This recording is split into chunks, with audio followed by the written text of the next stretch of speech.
You once thought you were in love with someone perfect, charming, attentive, someone who made you feel like the most special person on earth. But slowly, things began to change. The warmth faded. Emotional cruelty crept in through words, glances, silences. And suddenly you found yourself asking, am I the problem? No, you are not the problem.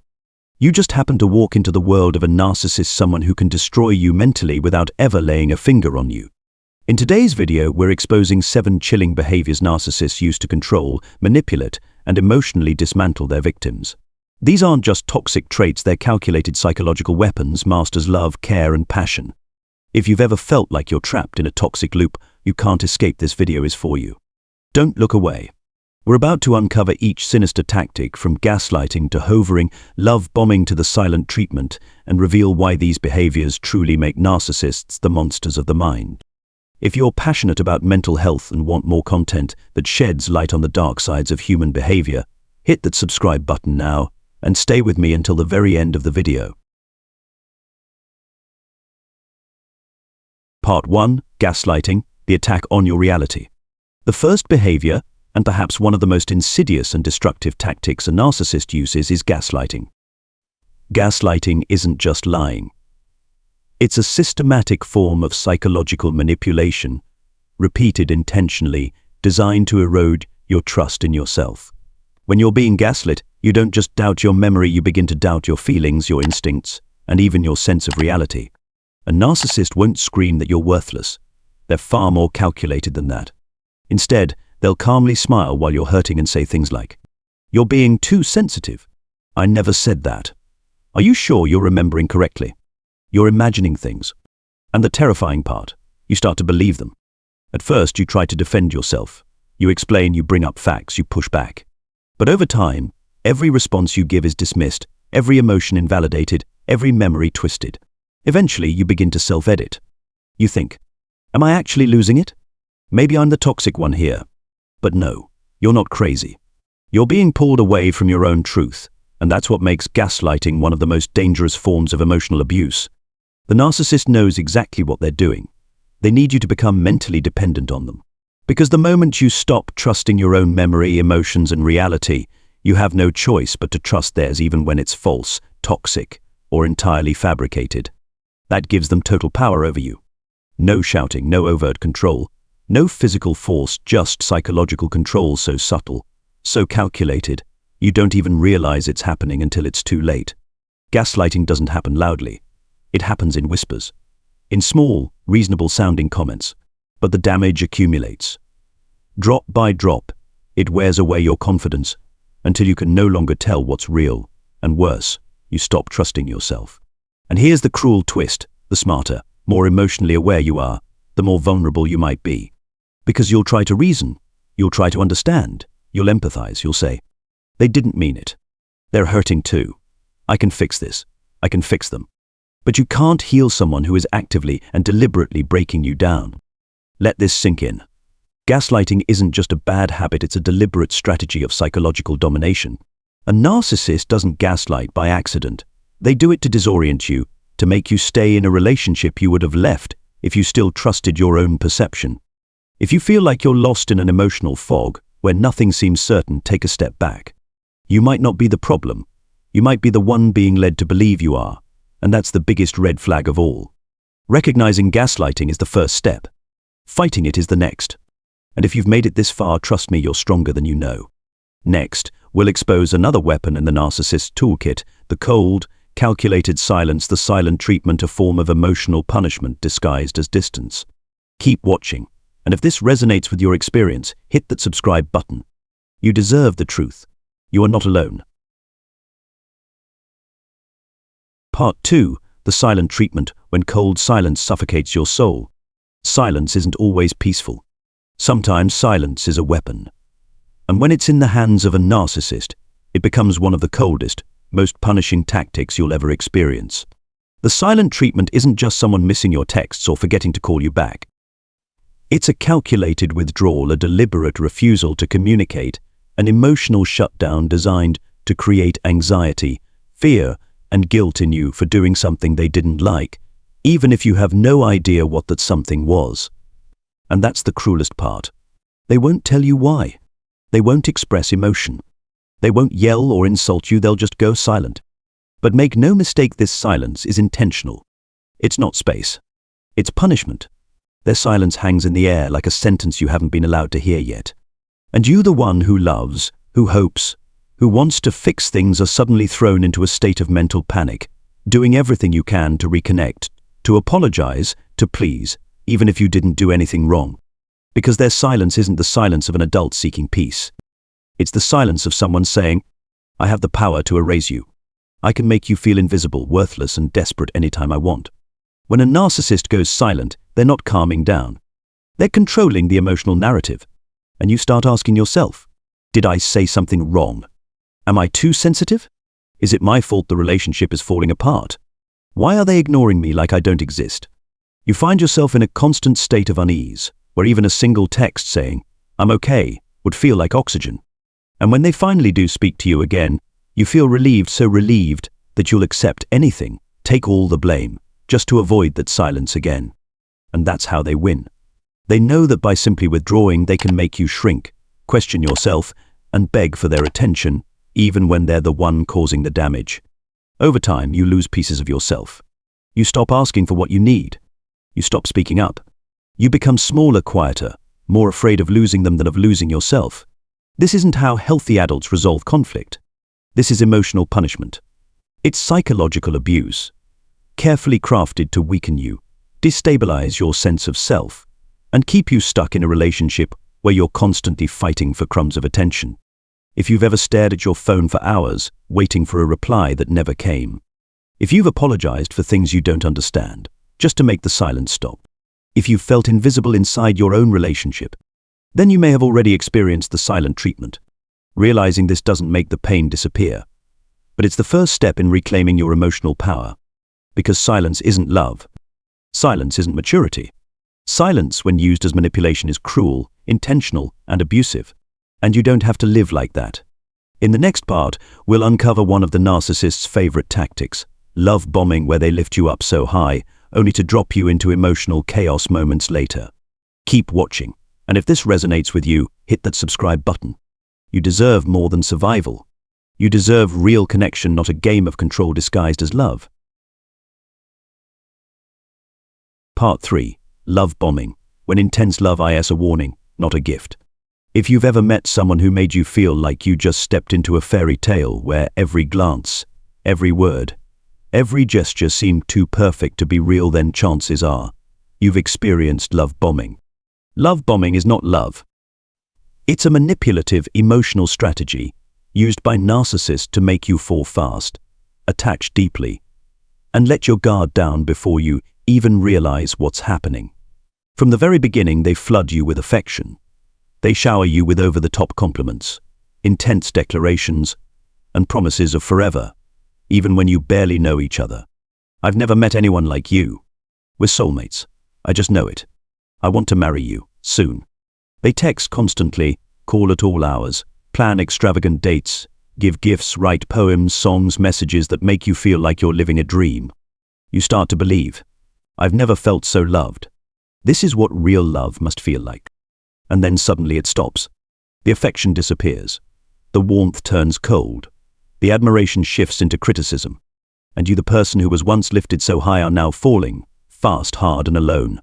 Because that's the dark truth behind love bombing. You were lifted just so they could control the fall. A narcissist doesn't love you. They love the feeling of control. They love watching you attach, obsess, and depend on them. And when they sense you've fallen deep enough, they start pulling back. Not because you did anything wrong, but because now they've got you exactly where they want you. And you start wondering, what did I do? How can I get them to love me like before? Why did they change so suddenly? Here's the truth. That version of them, the one who seemed so perfect in the beginning, was never real.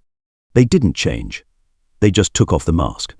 Love bombing is dangerous because it preys on your deepest desires, your longing for true love, for deep connection, for being seen, chosen, valued. And that's why it works. It doesn't come with pain at first, it comes with everything you ever wanted, wrapped in urgency and intensity.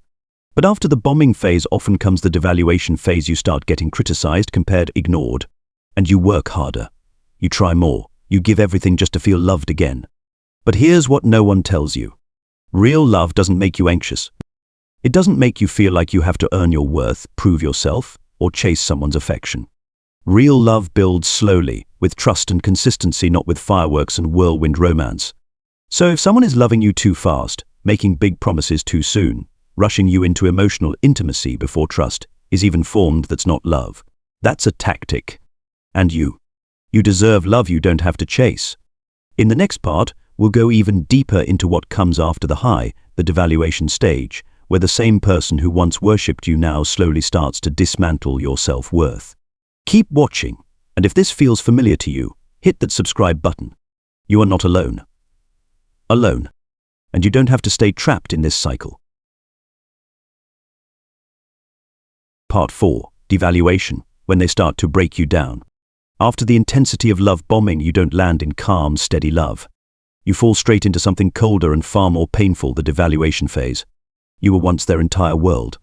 They used to say you were the best thing that ever happened to them. Now, you're hearing things like, "You're just not as attractive as you used to be. My ex understood me better than you. Why do you always overreact?" The criticism starts slowly. At first, it's just a suggestion. Then come the subtle put-downs, sarcasm, comparisons, and belittling comments. And you, still holding on to the memory of the person who once adored you, start to turn on yourself. Have I changed? Am I not enough anymore? What can I do to get back what we had? But what you don't realize is, they're playing a calculated psychological game. After lifting you up so high, they now need to bring you down, so you'll work even harder to win back the version of them that never actually existed. It's how they keep you chasing, craving, stuck. Devaluation doesn't hit all at once.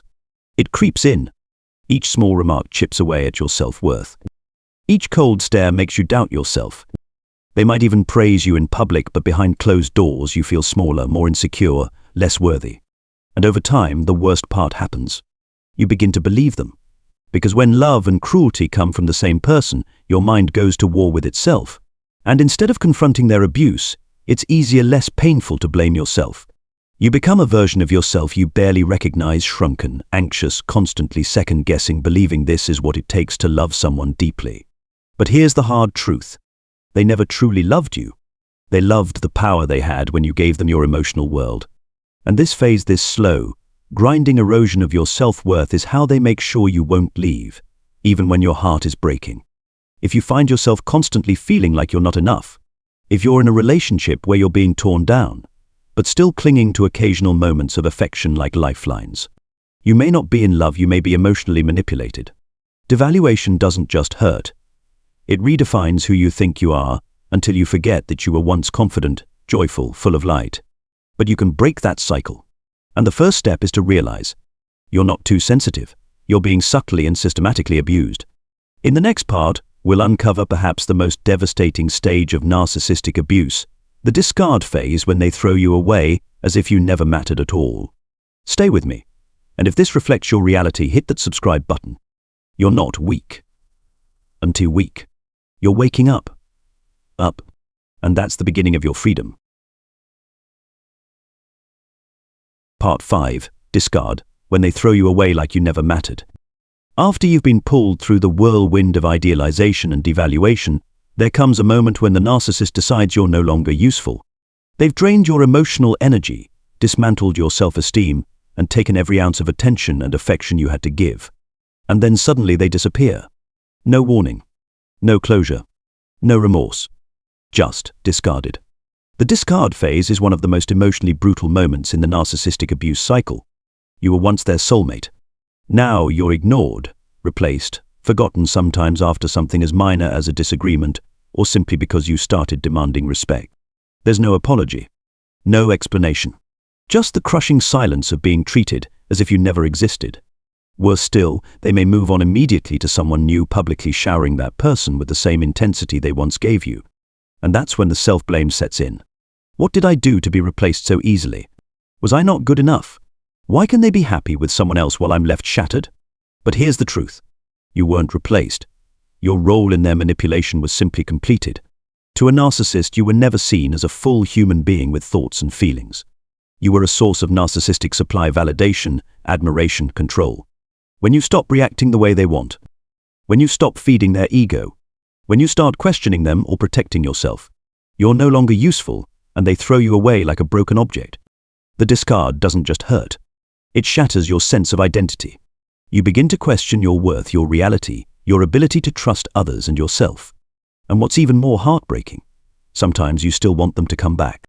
Because you're still clinging to the fantasy version of them, the one who once made you feel like the most loved person on earth. But you need to understand this. Their exit has nothing to do with your worth. It has everything to do with who they really are. No one who truly loves and values another person discards them without thought, without care, without closure. No one with empathy treats a deep emotional connection like a disposable item. If you're going through the discard right now feeling erased, worthless, confused, please hear this. You were deceived. Not because you're foolish, but because you're human. Because you have a heart that loves.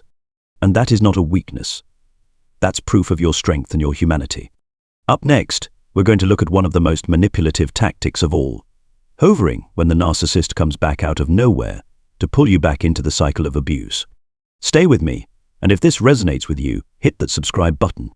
Real healing begins not just by recognizing the pattern, but by learning how to protect yourself when they try to return. Part 6. Hovering, when the narcissist comes back to pull you back in. Just when you finally start to breathe again. When you're beginning to stand on your own, feel whole, rediscover who you are without them, they come back. It might be a simple message. I miss you. I'm sorry for everything. I made a mistake. I'll change.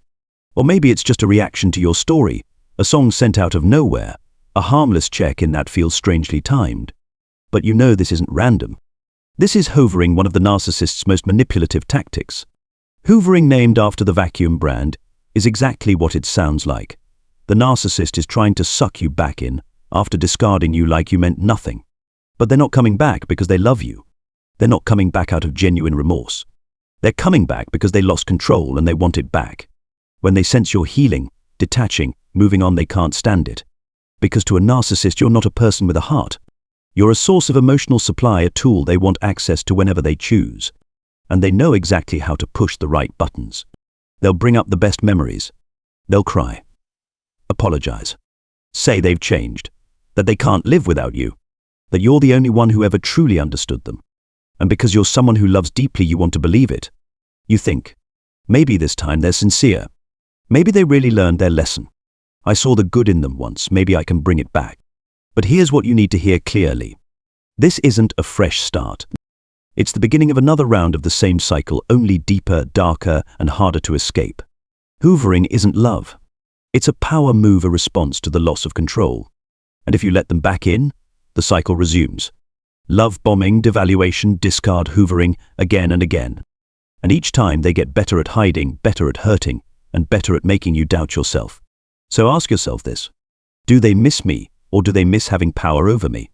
You deserve love that doesn't come with anxiety. You deserve a relationship that doesn't require survival tactics. If they've truly changed, it will show consistently, over time, through actions, not late-night texts. Not a "I miss you." Not a few well-timed tears. Hoovering is an invitation back into the prison you've already escaped. And you have the right to say no. You have the right to protect the peace you're building. Up next, we'll break down one of the most psychologically damaging tactics of all, projection, when the narcissist accuses you of the very things they're doing themselves. If you're currently being hovered, don't rush to respond.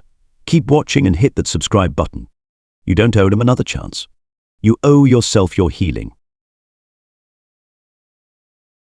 Part 7. Projection, when they blame you for what they're actually doing.